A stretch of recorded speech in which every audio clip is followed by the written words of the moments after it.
Welcome back to our channel. Today we will be studying certain laws of statement patterns under the relation of logical equivalence. The first law is idempotent law, that is, P or P, and P is equivalent to P, commutative law. P or Q is equivalent to Q or P, and P and Q is equivalent to Q and P, associative law. P or Q or R is equivalent to P or Q or R, which is equivalent to P or Q or R. Here, note that P or Q or R is false if and only if P, Q, R are all false, otherwise true. The same applies to P and Q and R.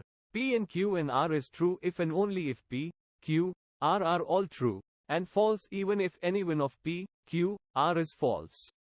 Distributive law. P or Q and R is equivalent to P or Q and P or R. Similarly, P and Q or R is equivalent to P and Q or P and R.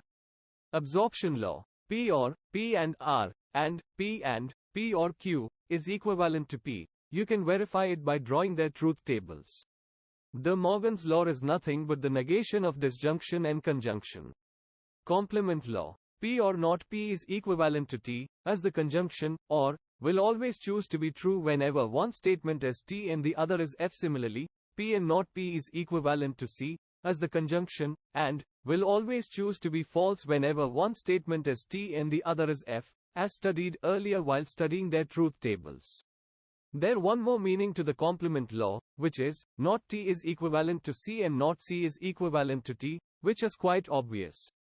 Identity law. P or C is equivalent to P. For understanding it, remember that, or, always wants to make sure that it is true or at least make sure that there is a possibility that the truth value might be true.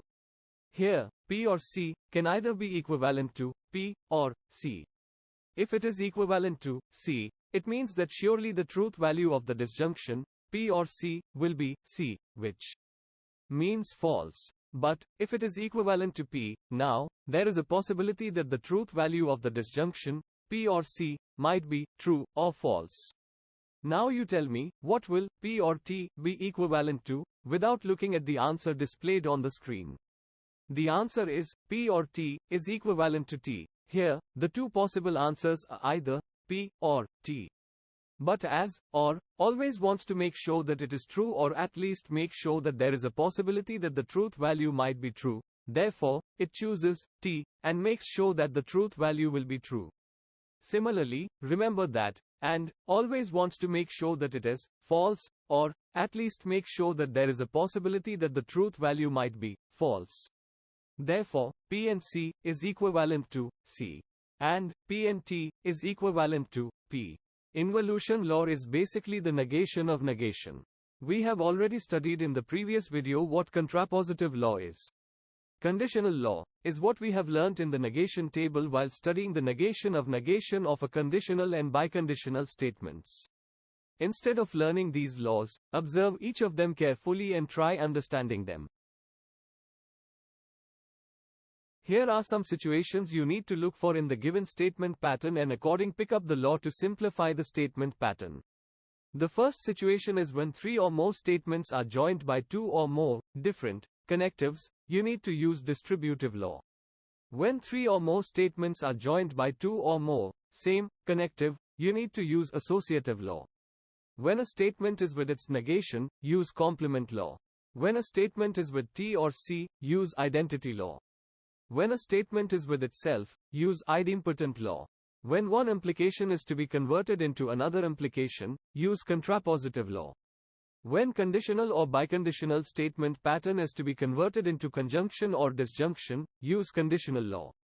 And lastly, when conjunction is to be converted to disjunction and vice versa, or, for the negation of conjunction or disjunction, use De Morgan's law. Carefully observe the examples displayed on the screen for understanding these laws more thoroughly. Let's begin with exercise 1.9. The answers are displayed on the screen. Pause the video for the solutions.